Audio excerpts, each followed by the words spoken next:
What's going on? I'm excited about the webinar that's going on tonight at 8 o'clock Central Standard Time.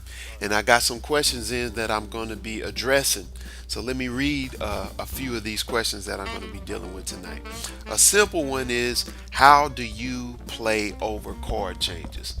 That's one of the things that's going to be ongoing in terms of your growth as a musician. So I'm gonna be dealing with some specific things for how to play over chord changes. Another one here, which is where is the best place to find other professional jazz musicians, and where are there any websites to find professional jazz projects?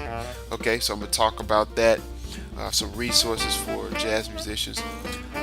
Here's another question. After you figure out all the notes in the chords of a song, how do you make licks using rhythms and other things? Great questions.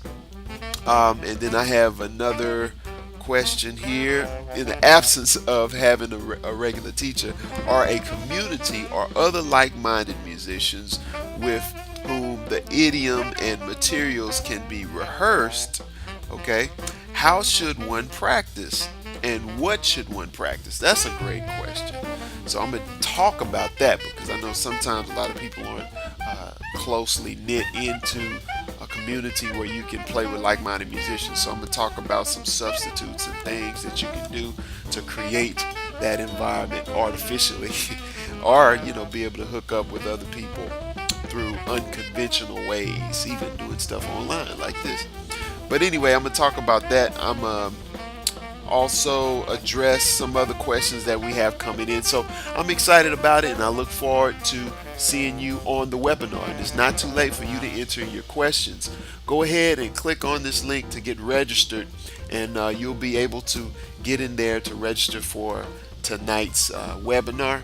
And once we get in there, if I have some time, I can probably answer your questions. If not, I'll have to scoot it over to the next webinar that I will be doing next week. Okay, so we'll see you pretty soon.